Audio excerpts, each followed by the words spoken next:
Bonjour, c'est Gilles du site boursicoté.com. Voici l'analyse technique des principales paires de devises du marché Forex pour cette journée du mercredi 14 août 2013.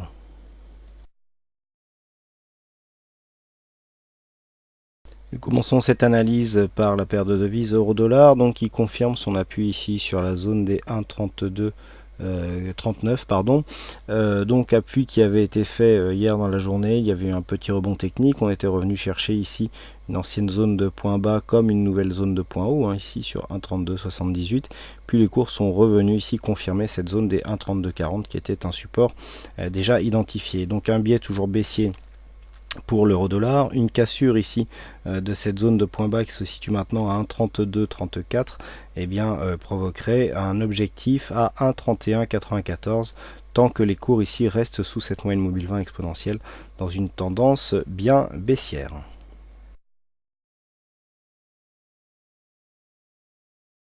Nous continuons avec le câble, donc la paire livre sterling contre dollar américain qui, suite à sa phase de consolidation qui a suivi une tendance haussière, repasse donc dans un biais haussier. Donc cette zone technique est assez intéressante puisque si nous retraçons les retracements de Fibonacci, nous pouvons constater que voilà, cette phase de consolidation ici est à peine venue entamer la zone des 23,6 avant de repartir ici à la hausse. Donc une cassure ici de cette zone des 1,5574 à la hausse, serait un signal haussier assez puissant puisque suite à cette phase de hausse, les cours ont très peu consolidé et la dynamique revient déjà. Pourtant ce mouvement est en phase ici avec les indicateurs, avec donc des oscillateurs qui remontent très rapidement vers la zone de surachat et un MACD qui avait quelque peu anticipé donc la reprise de dynamique puisqu'on était parti de beaucoup plus loin, mais qui par contre avait bien timé ici la phase de consolidation. Donc ici le câble qui est en train de repasser en tendance haussière. Alors par rapport au fond de tendance, on reste vraiment dans la continuité avec une petite accélération de la dynamique puisque si nous venons casser ce point haut significatif, la dynamique ici pourrait largement s'accélérer et donc casser et trouver de nouveaux objectifs proches des 1,57.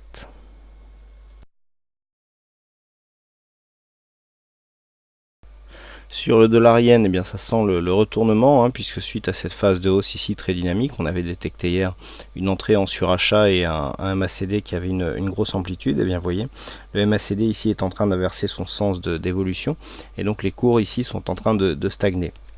Donc on peut attendre ici un mouvement de consolidation, donc consolidation qui pourrait revenir ici sur les 97 yens pour 1 dollar puisqu'il s'agit d'une précédente zone de point bas significatif. Alors on a plusieurs phases d'objectifs, on a ici cette zone de support que nous pouvons déplacer ici, voilà, sur cette zone des 97,64 qui fait maintenant figure d'objectif, et donc sur une consolidation plus marquée, on pourra effectivement rejoindre 97 voire 96,70 yens pour 1 dollar. Donc la tendance reste baissière sur le fond, mais suite à cette hausse court terme et donc les signaux de consolidation, la phase de baisse irait dans le sens d'une confirmation de la tendance de fond qui serait validée sur une cassure de cette zone de point bas qui se situe à 95,81.